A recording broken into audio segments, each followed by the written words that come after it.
नमस्कार शेतकरी मित्रांनो, आपलं स्वागत आहे संदीप कृषी सेवा केंद्र या युट्यूब चॅनलवर. तर मित्रांनो, आजची ही माहिती राज्यातील लाखो महिलांसाठी अत्यंत दिलासादायक आणि आनंदाची बातमी आहे. कारण येत्या मकर संक्रांतीच्या सणाच्या पार्श्वभूमीवर राज्य शासनाकडून मुख्यमंत्री माझी लाडकी बहीण योजनेच्या पात्र लाभार्थी महिलांसाठी मोठी खुशखबरी देण्याची तयारी सुरू आहे. डिसेंबर आणि जानेवारी महिन्याचे थकीत हप्ते एकत्रितपणे वितरण करण्याबाबत राज्य शासनाच्या पातळीवर हालचालींना वेग आला आहे. मित्रांनो, याआधी आपण पाहिलं होतं की 8 डिसेंबर 2025 रोजी हिवाळी अधिवेशनादरम्यान राज्य शासनाने तब्बल 75,248 कोटी रुपयांच्या पूर्वी मागण्या विधानसभेत सादर केल्या होत्या. या मागण्यांना अधिवेशनामध्ये मंजुरी देखील देण्यात आली होती. याच पूर्वी मागण्यामध्ये मुख्यमंत्री माझी लाडकी बहीण योजनेसाठी मोठ्या प्रमाणावर निधीची मागणी करण्यात आली होती.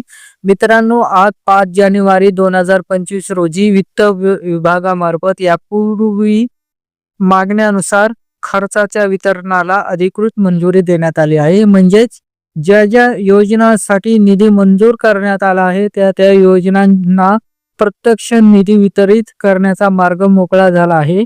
मित्रांनो, यामध्ये एक अत्यंत महत्वाची मागणी होती, ती म्हणजे मुख्यमंत्री माझी लाडकी बहीण योजनेसाठी तब्बल 6,103 कोटी रुपयांचा निधी.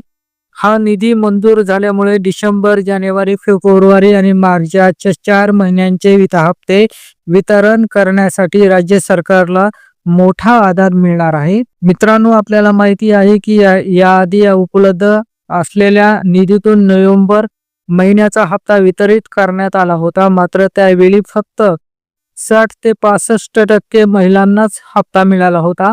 अनेक पात्र महिलांना निधी अभावी अद्यापही हप्ता मिळालेला नव्हता. आता ही थकीत रक्कम तसे डिसेंबर आणि जानेवारी महिन्याचे मानधन हे दोन्ही हप्ते मकर संक्रांतीपूर्वीच लाभार्थी महिलांच्या खात्यात जमा करण्यासाठी शासनाच्या माध्यमातून जोरदार प्रयत्न सुरू आहेत. मित्रांनो, ही योजना निरंतर स्वरूपाची असल्यामुळे निवडणूक आयोगाकडून यावर कोणतीही थेट आडकाठी येण्याची शक्यता कमी आहे. मात्र जर महानगरपालिका निवडणुकांच्या आचारसंहितेमुळे काही निर्बंध लावले गेले तर थोडा विलंब होऊ शकतो. अन्यथा सध्याच्या माहितीप्रमाणे संक्रांतीपूर्वी दोन्ही हप्ते खात्यात जमा होण्याची दाट शक्यता आहे. मित्रांनो, आता पुढील काही दिवसात या निधीच्या वितरणासंदर्भात अधिकृत शासन निर्णय म्हणजे GR जाहीर केला जाणार आहे.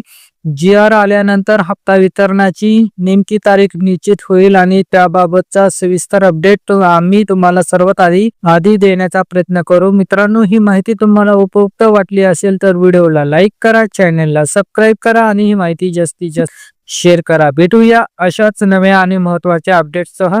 धन्यवाद. जय जवान, जय किसान.